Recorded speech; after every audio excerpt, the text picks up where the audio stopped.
Congolais, Mbote Nabino, Losako Nabino, bonjour. Selon que vidéo ou ici que écoutez la bino. Toye lisusu pour nako mobiliser, pour nako sensibiliser pour ko télémisa peuple.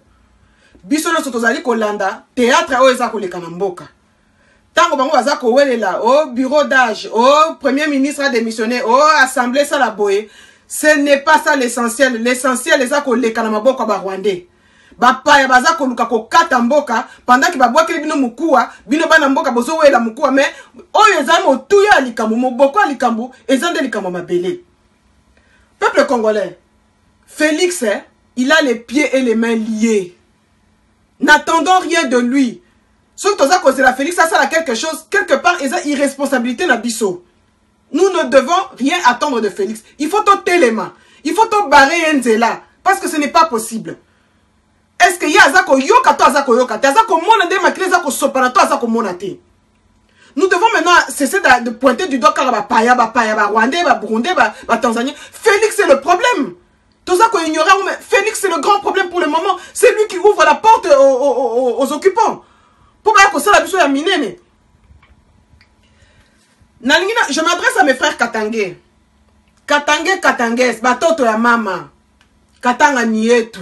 Congo nietu. C'est à nous, c'est notre pays. S'inscrire dans la logique de la sécession. C'est se mettre sous la coupe des Rwandais.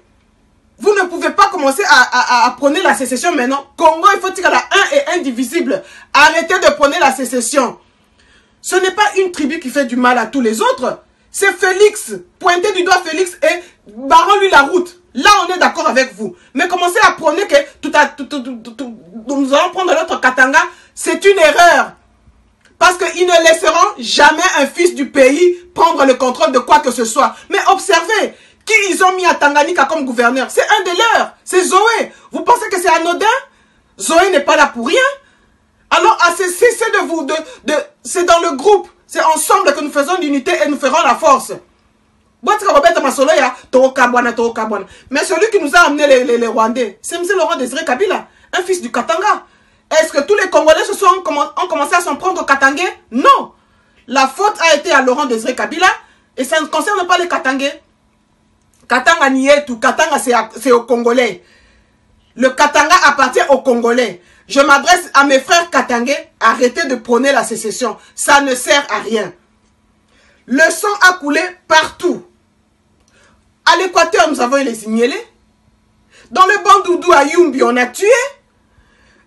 En Ituri, on tue, le sang continue à couler, les Mboro sont là-bas en train de tuer, massacrer. À l'Est, Kivu Beni, n'en parlons même pas. Dans le Bas-Congo, Bouddha Congo.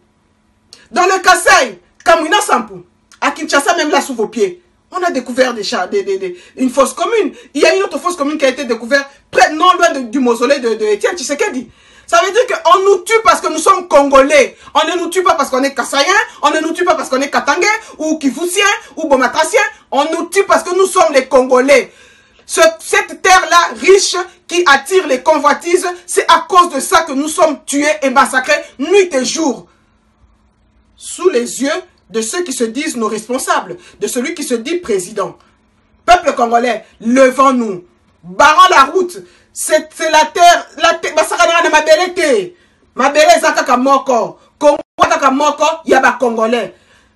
on nous a envoyé une vidéo où on a vu où Félix Tshisekedi a reçu la délégation de Banyamulenge, la communauté, conduite par un certain Claude Ibalanki. Mais enfin, pourquoi Yambi va tété la té? Pourquoi Yambi va mongoté? Pourquoi Yambi va tendete? Pourquoi Yambi va nounouté? Pourquoi Yambi va loubaté? Pourquoi communauté wana? Pourquoi il y a une communauté angolaise? Pourquoi il y a une communauté sénégalaise? Parce que bah oh wana de baza ko sala biso mabe. Mais bande ko na biso baza ko vana na bango mesa moko pona ko teka mboka. Peuple congolais to telema ingeta. Peuple congolais, bonjour. Notre pays, la République démocratique du Congo, vit une situation extrêmement difficile. La cause de cette situation, c'est l'irresponsabilité de la classe politique. Notre pays a été agressé. Mboka na biso et subir agression à Banguna ba kote libiso, ba panzi biso, ba kamati mboka na biso et ba komi ko sakana na yango pe ko piller yango. Tandis que biso ba imboka tozali ko croupir na misère. Alors ba oyo ba salisi mopaya pona akota na mboka pe aboma mboka ezali ba imboka oyo tobengi ba politicien. Bango nde batu bazali problème.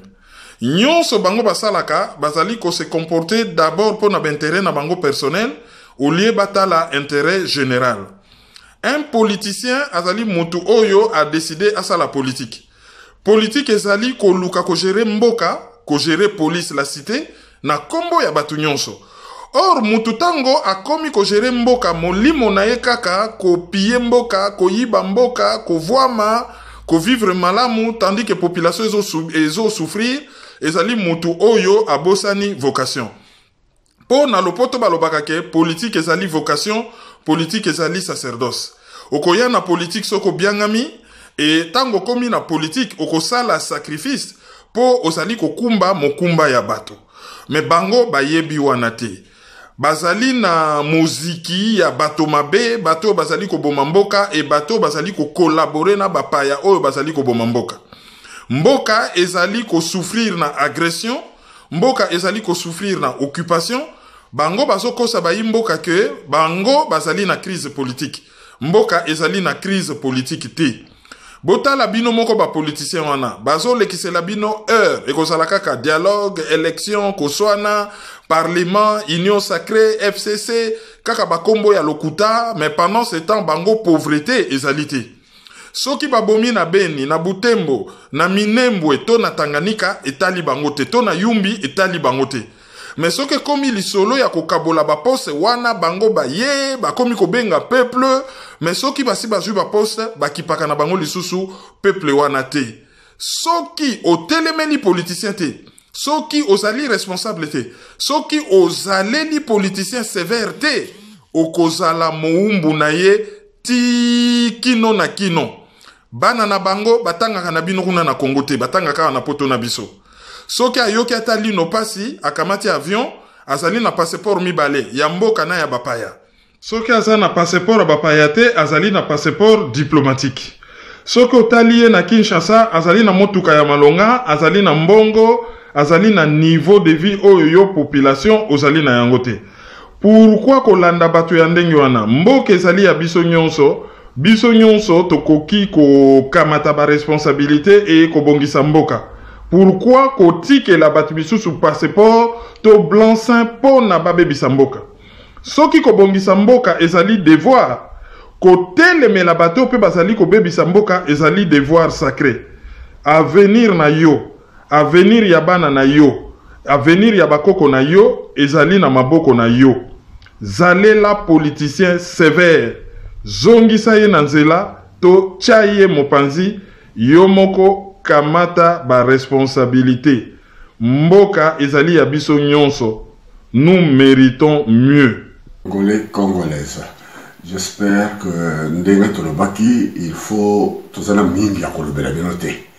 Mbele na biso ezali kaka boko boye bakotelema boyokela biso. Mboka ezali ya kokufa. Nyonso baza kosala wana ezali ba distraction. Baza komona te o balongoli mabunda mais social ya bato. Ezali kaka ndenga wana sikoyo baza ko distraire bino balongoli ilonga ilukamba. C'est la même chose dobi bakolongola tamo eloko moko eko changer na mboka wana ezalité ce qui bino botelemité mbele na biso awa na diaspora biso batu ya conseil national de la résistance congolaise na baninga na biso nyonso etozali na bango na diaspora mbele na biso ezali kaka moko soulèvement populaire ce qui boza ko mona ngoli seki pasi ekokenda kaka continuer ti jour bino moko boko mona que makambo epepi po mboka basa ba konzaka onenga baza konzaka na te na lokuta na bango baza ko jouer sur le temps awa baza ko belele bino mbela o 2023 to kenga na non makambo ya élection ekobongisa eloko boko na mboka wana soki mokete mboka na biso Congo en tant que pays n'existe plus. Mboka na biso Congo ezali ko exister na eloko moko te. Soki botali classement ya mboka na biso na index ya développement ya ba pays ya monde, mboka na biso azali koya na sima ya mboka Yemen. Boyebi ke na mboka Yemen kuna vie ezali te. Alors, Yemen amati mwamuke et mboka na biso na Congo azui esika ya Yemen. Yemen ezali mboka oyo ezali na Moyen-Orient, ba oyo bayebi yango, bayebi situation ezali na Moyen-Orient. Message na ngai elongo na bandeko nyonso ya diaspora ezali que ndenge na uti koloba yango, la situation est critique.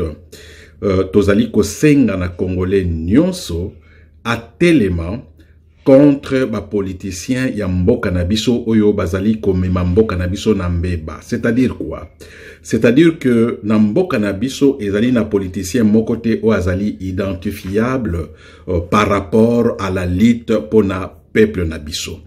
Ils disent toujours peuple nabiso, mais au fait, ce qu'ils font, ils allaient na direction ya peuple été, ils allaient na direction ya bien na bango, na pouvoir na bango. Donc le politicien demande aux Congolais de se mettre debout, si et seulement si poste naye, ils allaient garantir, si et seulement si mbongo naye, ils allaient garantir. Alors, nous demandons à les Congolais nyonso, batelema contre les politiciens Yambo Canabiso parce qu'ils ne sont pas en réalité des politiciens, ce sont des charlatans politiques. Et na côté ya Est Nabiso, Est nous échappe. Est Yambo Cannabis ezali ko échappé biso, Minembo ezali sous ya bisoté. Vous allez remarquer que jusqu'à présent, Félix a annoncé quoi annuler décret ya Minembo na lelo tomoni papier mon côté. Il l'a fait d'une façon verbale et pourtant il faut la sanctionner en écrit par document officiel pour Namakama Minembwe. Donc Minembwe jusqu'à présent continue toujours à fonctionner comme territoire autonome. Et tozali koyoka banungu mingi na côté ya sud na biso na Katanga, Congo ezali uni avec Katanga. Sans Katanga, le Congo n'est pas Congo. Sans Kasaï, le Congo n'est pas Congo. Donc, sans ba province nabiso, Congo ezali Congo te. Congo, il faut ezala uni, il faut etikala toujours uni.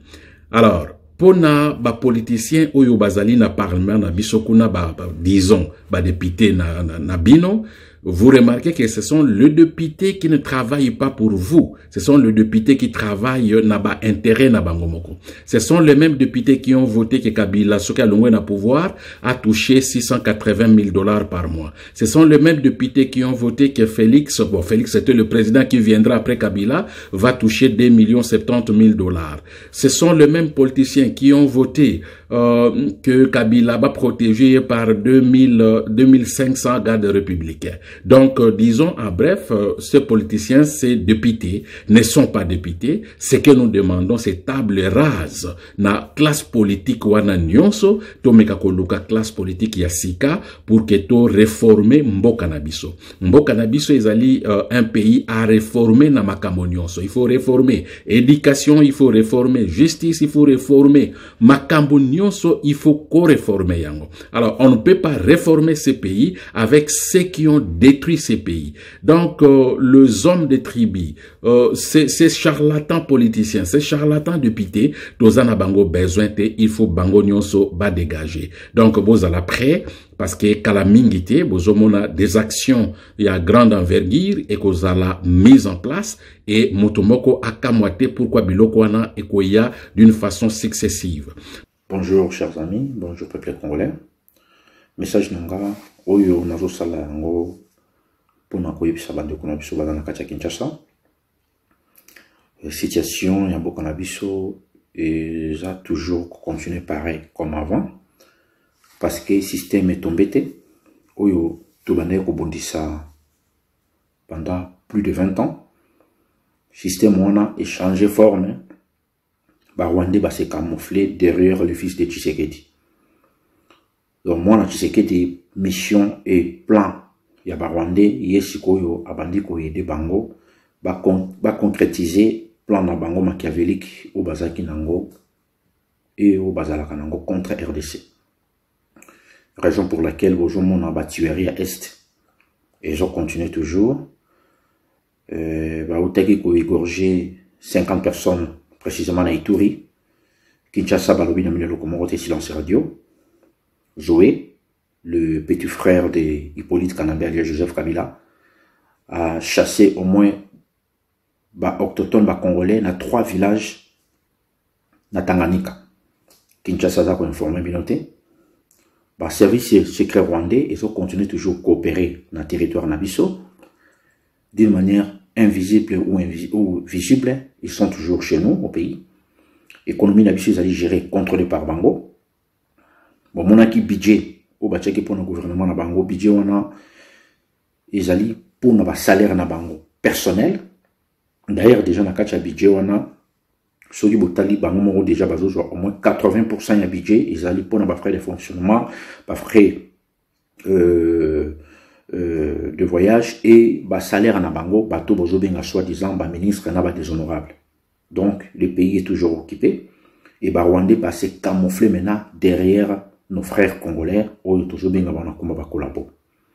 Bon, moi même premier ministre na Bango a démissionné, tout est calculé sur leur plan. Hippolyte Kanambe et Mona Tshisekedi Tshilombo, ils sont toujours ensemble. La fois passée, baute kokutana na Oyo, na Congo Ngambu et pas à Sassou. Na Oyo, na village ya Sassou, bakutana gekuna, kanambazo qui avion à partir de Lubumbashi, à rejoindre Tshilombo na Oyo. Donc, bako sabinote, départ ya Mabunda, ils allaient solution te, démission ya Ilokamba, ils allaient solution te, solution en boka na biso, il faut biso moko ba congolais to bunda pour na ko changer système Oyo et perdre na kachamboka wana. Bon mona ki Lambert Mende, alobaki yango très bien que baye na kati ya union soi-disant sacrée na bango pour basa la gouvernement élargi. Bayaki na union secrète parce que ba bongisa mboka non pour na basa la gouvernement élargi ba se positionner. Congo ils ont un problème politique té. Biso na Congo ils ont un problème d'occupation. Ceux qui botali na ba zone de défense il y a armée wana et zone de défense il y a est. Ils allaient gérer par un Tutsi rwandais. Et Banyamulenge, Oyo Baza soi-disant Banyamulenge, ce ne sont pas des Nyamulenge, ce sont des Tutsi rwandais. Et le 15 janvier, le 15 passé, de ce mois, Tshilomba Kouyamba Bango, Bazo réclamé protection na Bango, et bah comme vivre comme tout Congolais. Aussi longtemps, au plateau, bah tribu où ils vendent la place au plateau à Minembo, jamais babundaka, jamais baluka protection. Tout le monde n'a jamais, Bayombe, Bamongo, Batetela, Baluba, réclamer protection parce qu'ils ont senti qu'ils ont une insécurité. Non, tout le monde n'a jamais tribu au Congo, ils ont une branche armée na Bango pour la protection. Non. Chers amis, politique au Bazo Sana Congo, Bazo miroité bino que changement na Kachamboka, mais changement des pays ça toujours sous contrôle, il y a Museveni na Kagame. Raison pour laquelle Bazo continue toujours Koko Sabozo mon en souffrance, ils ont toujours perdurer na Kachamboka na biso. Bon, mon qui la fois passée, baloba qui peut installer bureau na bango ya sika ya ba député, ba senga ki 12 millions. Na place à 12 millions, bango bazo ki 21 millions de dollars. Donc avec 21 millions de dollars, tu éviter so basel na ngone. Donc bazo piller Congo, pays ezali pris en otage. Ba ndeko baza na kacha Congo, bozo conscience, en particulièrement les Kinois. Il faut que vous ayez conscience pour na changer système ou perdurer na kacha mboka na biso. Tozali ko interpeller bino chers compatriotes bana somi ya ekolo ya Congo mboka na biso ezali na situation oyo tozali koloba une situation dramatique na mikolo ezali koya soki biso bana ya Congo to telemité mboka na biso ezali ko kende vers sa disparition. Les massacres oyo ezali ko le karakati ya mboka na biso, les viols oyo ezali ko le karakati ya mboka na biso, la volonté de détruire et d'exterminer les Congolais ezali un plan, un complot international bandeko oyo ezali ko le karakati ya mboka na biso. Désordre nyonso bozali komona na kati ya classe politique congolaise ezali kaka pona kosala ete ba intérêt ya bayini na biso ekokisama. Et la kisinini, mboka na biso ezali véritablement na kati ya occupation ya batuti rwandais. Bino moko bozali komona yango. Depuis moto oyo tobengi na kombo ya Félix Tshilombo akoma président de la République par des élections pièges à camp, ba élection oyo ezalaki organisée par des Tutsi rwandais, bandeko bino moko bomoni changement ezalité.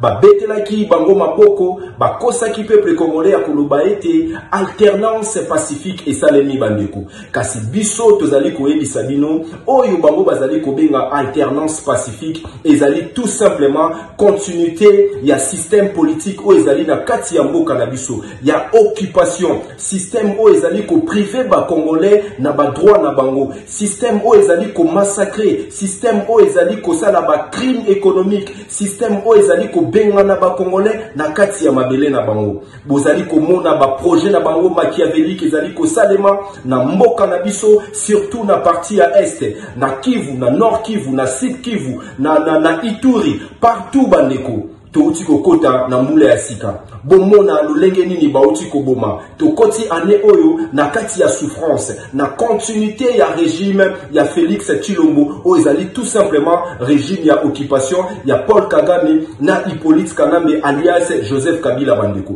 na yango wana message na biso ezali tout simplement pona koyebisa bino bana somi ya ekolo ya Congo seul le peuple lui-même lorsque le peuple se met véritablement debout tokozala na kati ya un grand mouvement populaire oyo komema biso na kati ya révolution populaire na kati ya soulèvement populaire c'est ça la seule solution na biso bana somi ya ekolo ya Congo ezali to bima na kati ya système politique tobima na kati ya la pensée ya classe politique congolaise parce que ezali une pensée ya ba occupant ezali makanisi oyo ezali ko permettre c'est que occupation esalema yango wana boza komona absence ya l'état ezali na kati ya mboka na biso ndenge nini lelo bakoki koloba ko développer Congo alors que bazanga souveraineté toyebi ete na kati ya armée na biso ezali ba tuti rwandais mutu bazali ko diriger na kati ya ba système ya sécurité ya renseignement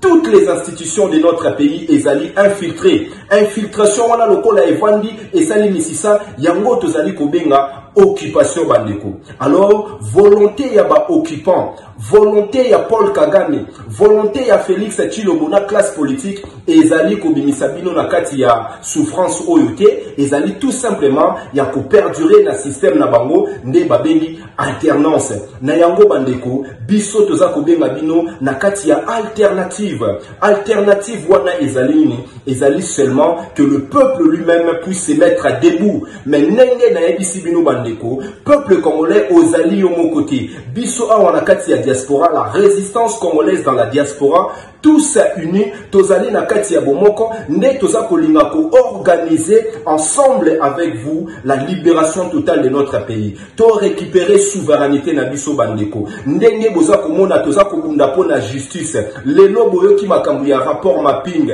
mais ebele ya batu ya classe politique oyo bazali même na kati ya conglomérat ya sika babengi union sacrée bango wana nyonso tout bazali ba criminel alors chers compatriotes peuple congolais, tout tourner regard nabiso vers la solution véritable, c'est-à-dire vers la volonté du peuple lui-même de s'exprimer, du peuple lui-même de disposer de lui-même. Sinon te bandeko, bazali ko kende ko exterminer biso. Sinon te bandeko, mboka na biso eza ko kende ko sala oyo baza koloba balkanisation, bakata Congo, biteni na biteni et ba biteni wana bakobenga yango ba état failli bandeko et à la longue biso ba congolais tokozanga mabele na biso ba congolais tokozanga dignité biso ba congolais jusqu'aujourd'hui tokozala na justice te.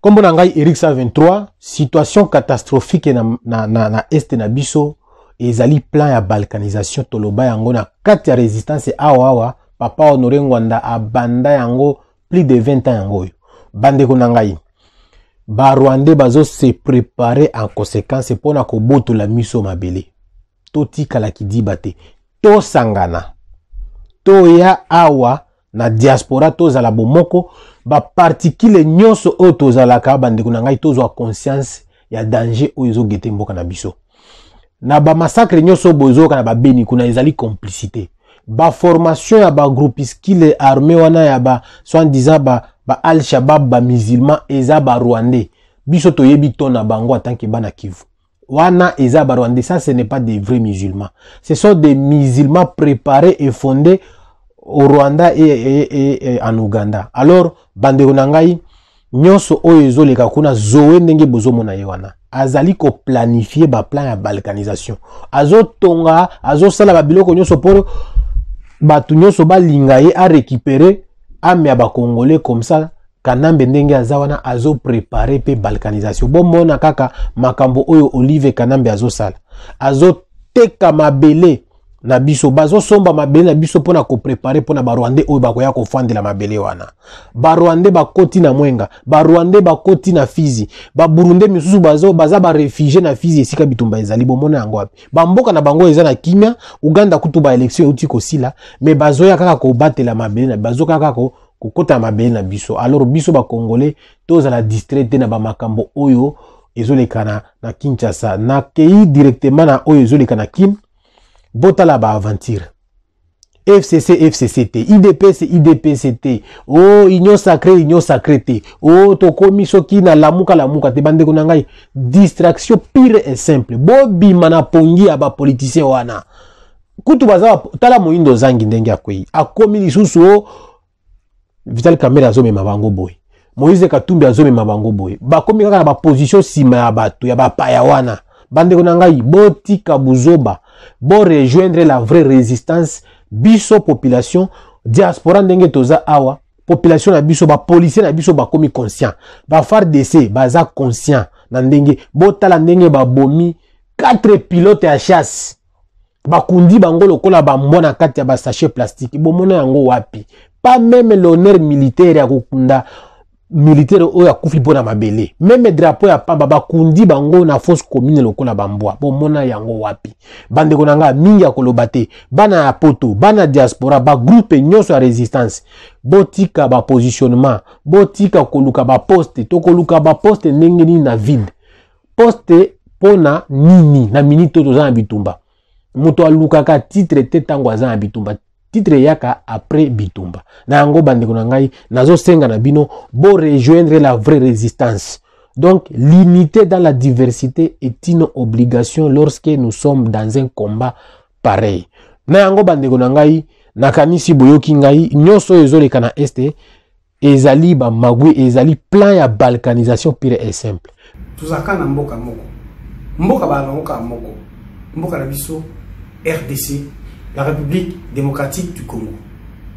So comme la mboka ba pa biso au comme na pays d'adoption. Mais mboka na yo origine na yo ekotika le pa yo uta. Neti pona biso c'est la RDC.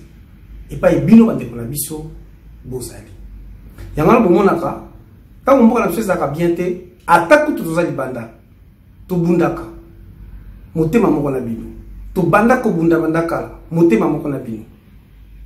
Atato sunga bino pe na mikemike mo Western Union me kokite susi na biso ezalaka mboka na biso ezala malamu soki to na mboka moko tozaka ne tumba moko o to bundeli bambula na bambula pour le changement pour que Congo RDC et bonga pour que bitumba na est ya mboka na biso sila pour que batika ko nyoko la bande ko na biso ba voisin Rwanda Uganda Burundi batika ko humilier biso batika ko violer ba mama na biso bana na biso batika ko baby avenir ya bana na biso batika ko yiba nkita to richesse ya mboka na biso le fait que bazo yiba ngo les obima na moyibi l'état na biso azana makokité n'a pas suffisamment d'argent toza na budget ya moké ezo kokate yango na biso tozo nyokoma soki to sécuriser ki mboka na biso malamu ezala est ezala ba frontière nyonso toza na ba richesse ebele ba benga biso scandale géologique pétrole et paille coltan et paille or diamant cuivre ne parlons pas de cobalt sur le ba mboka ba société industrialisée développer ba zo dondo ba véhicule électrique à batterie rechargeable cobalt ya mboka na biso sur le ba zo dondo téléphone portable internet coltan ya mboka na biso mais biso moko tozo nyokoma to bundi pour un changement bato to le kabila na ba Rwandais ba kende bandeko abiso ba ye en fait bandeko ba ye pour ba lia ba bonga d'où ba sala alliance na bango bazo fonctionner na bango mais ce que tande ko na yo andi million nyokoma libote nyokoma ba yiba bino ba piller bino ba boma na bino famille obeteleka maboko pas ndeko na yo prenons conscience soto na mboka moko c'est que toi ne tumba moko Nde bozanga courant, bozanga mai. Bukurako soins médicaux za malongate. Bande kuna parlement bazo seka, bazo kabola ba poste, bazo wela ba poste. Est-ce qu'il y a un changement? Il y a un changement. Biloko bino bozomona po bokomba fanatique et bena kat na bino. Mais biso na bino et belé peut le vrai changement. On a un problème contre personne. En même temps, toujours détester bandeko na biso nyonso, on les appelle déjà bandeko. Mais ba o balingi mboka wane bonga te, mais bango ba bonga. Bango ba koma na mbongo, ba somba ba bazo ba jip ya ofeli na mbongo ya leta, nzela kotambola na wezate. Ba na biso batanga malamu te, ya biso na bino. Toléra tout le temps, non, on veut un changement radical. Et moi, tout le qui biso soto sangani pour toi agir. Pour agir ensemble. Attends que tu moko ba fanatique ezalaka, ba tinda rabino, bo finga rabiso, bo sala ba critique négative, biso to son prena kala ba to ba bisa mboka na biso. Bino mo bozo mona. Ba to benana ki ba wana bazungi. Ba wana bazana parler mo bazo sangana, bazo luka nani ya kozala, nani na uza poste ni. Mais entre temps, banda biso na bino to bande ko la passe échanger et bino mo na ba statistique aux autres ba passe et ba kisami second to lobini est-ce qu'il faut continuer à subir? Non, le Congo ne leur appartient pas, le Congo nous appartient à nous, peuple congolais. Yango to baki décisions amoko ensemble, vous et nous na biso na bino, il faut agir. En date du 16 et du 17 janvier de cette année, nous venons de commémorer le 20e et le 60e anniversaire de la disparition de Mzee Laurent Désiré Kabila et de Patrice Emery Lumumba. 60 ans après la disparition de Patrice Emery Lumumba, constat ezali kaka moko, mboka na biso ezongisima mingi. Ba oyo ba prometaki biso démocratie na ba conditions de vie meilleures. Tango ba benganaki maréchal Mobutu, il y a de cela 24 ans, ba memela biso nde kolela na désolation. Ba oyo Laurent Désiré Kabila bengaki conglomérat ya ba aventurier, depuis ba yana mboka na biso e komaka ka milelo na milelo. Na este ya mboka ba bomaka mikolo nyonso ko violer, qu'on massacrait dans l'indifférence la plus totale. Mboka est commis dans une situation moko que aujourd'hui nous pouvons dire que le pays est devenu ingouvernable. Joseph Kabila Azalaki, comme un cheval de Troie placé à la tête ya mboka na biso, 18 ans après, nous sommes tous tombés d'accord ya kolobake. Il a organisé de part naïe, de sorte que accueilli mais accueillité, il a choisi son remplaçant au nom il y a Félix Tshisekedi, qui aujourd'hui est devenu le président des faits. Mais malheureusement, depuis son arrivée, situation il y a ba Congomani, ezali kaka ko changer té, et na Kinshasa ba politicien bazali ko sala politique. Alors que danger oyo, nous n'avons jamais cessé yako condamné yako déplorer ya balkanisation ya mboka, danger wana izala jamais écarté. Nous connaissons également ba infiltration na occupation oyo mboka na biso ezali ko connaître, parce que ici complot munene oyo esalama ezali yako balkaniser mboka wana. Parce que ceux qui ont décidé comme ça, bah, estimaient que les Congolais méritaient de vivre en Mboka na bangote. Mais je salue ici la détermination, surtout il y a des Congolais de partout, où ils refusent catégoriquement et le Kouana et Salama. Mais Bangoune en Mboka balali pongité. Bazali toujours comploter pour atteindre l'objectif na bango. Ceci en complicité également, il y a Bandeko na biso au Bazali na Kinshasa. Voilà pourquoi 2 ans après l'arrivée à Félix Tshisekedi, les choses n'avancent pas. Ici, nous sommes tous unanimes, ya kolobake.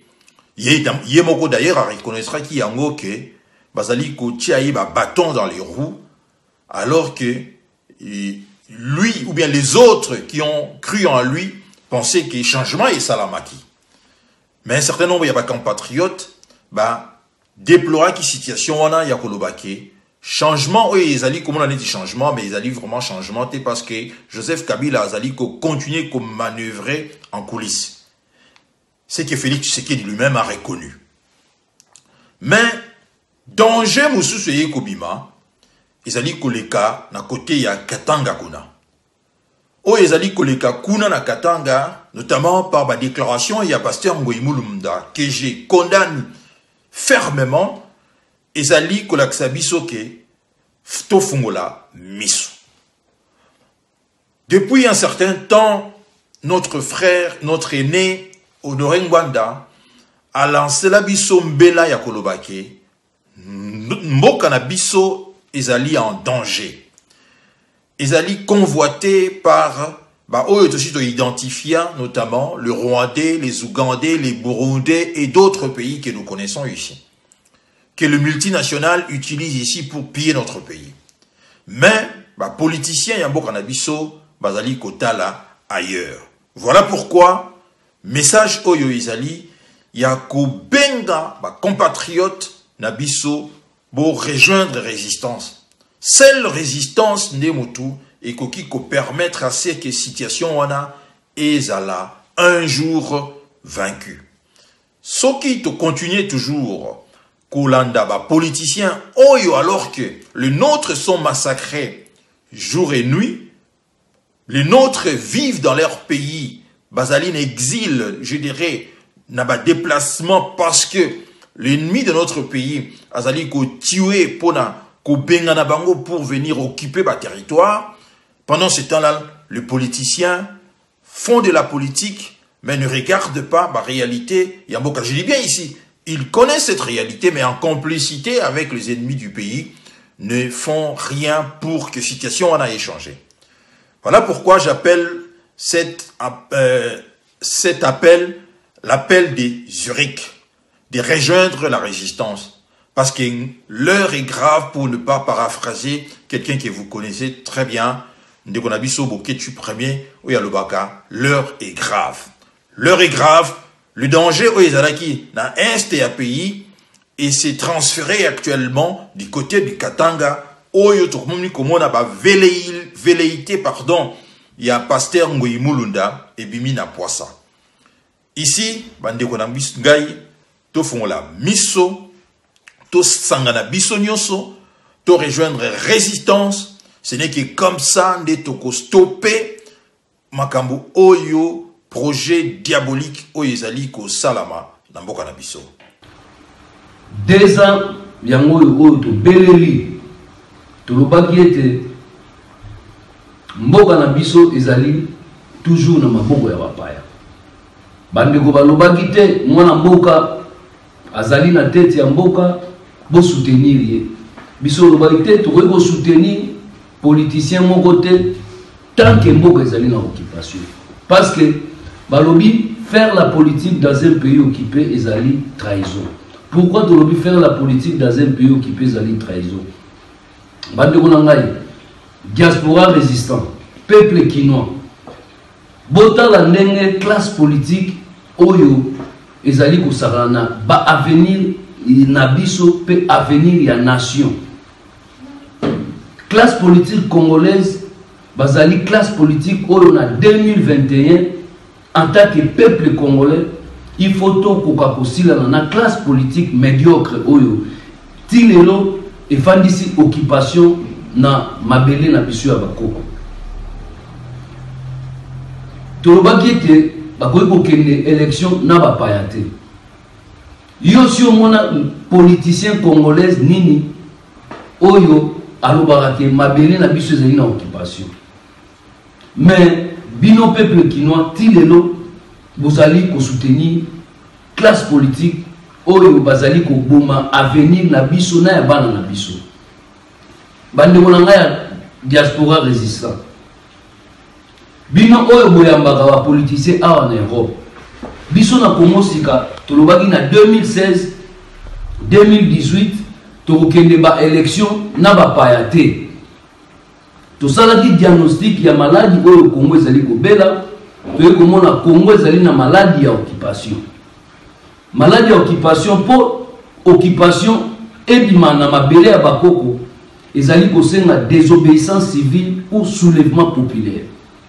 Bandeko na ngai ya Kinshasa, peuple kinois, bino batu bozo kufa na maladi, bino batu bozo kufa na banzala, bino batu boza na maite, bino batu boza na courant te, nzela ezali te. Pasi oyo mabele ya bakoko ezomona bino batu bozali ko vivre yango en live. Na trahison ya ba politiciens oyo bino ko soutenir bango. Peuple kinois. Tokomi na 21e siècle. Lelo mabele na biso ezali na maboko ya bapaya. Mabele ya Congo ezali na maboko ya impérialisme. Classe politique médiocre ba trahi population congolaise. Lelo tozali komona bandeko nde bazali kokufa na ba malaria, na ba typhoïde, na ba nzala, na ba maladie ya ndenge na ndenge. Pour gouvernement azali ko respecter bino te. Pour ba politicien na bino bazali kotala rien que ba intérêt ya bombwil na bango na ya ba famille na bango. Peuple kinois, mboka ezali na maboko ya bapaya. Classe politique congolaise bazali ko trahir bino pe ba avenir na bino.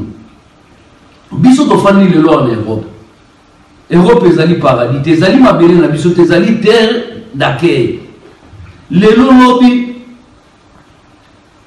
mundela boikola mukalobi bozunga na bamboka na bino. Tozali na mabele moko ezali Congo. Lelo ngai na boyo kende te na kende fa na Angola, na kende fa na Benin. Na fa na Europe na ozunga na fa na mboka na ngai. Lelo soki Congo wana panzani à cause ya classe politique oyo tozali na yango. Ngai na yo oyo tozali na Europe tokosuka wapi? Classe politique médiocre bazali ko travailler na occupation. Na pays occupé basalaka jamais politique, basalaka résistance. Politicien nini congolais oyo ayebisi peuple ke mabele na biso ya bakoko ezali na maboko ya bapaya. Aussi longtemps bango bayebi yango. Peuple kinois, biso awa na diaspora totalaka bino en tant que miroir ya République démocratique du Congo. Lelo tala ndenge Kinshasa ekomi. Lelo soki Kinshasa ekomi boye, ba province ozala ndenge nini? Bozali au moins 15 millions, plus de 15 millions na kati ya capitale. C'est à vous de prendre notre avenir na maboko na bino. Il faut chasser tous les politiciens oyo bazali kosakana na ba avenir na biso pe ya bana na biso. Peuple congolais, diaspora résistant. Quand est-ce que tobimana isme? Comment tu kozala ba fanatisme na makambo yo? Ils ont joué na danger à la vie na biso, danger à venir ya nation. Tokoyi kolinga mutu te, tokoyi ko soutenir mutu te, mutu akoleka. Kongo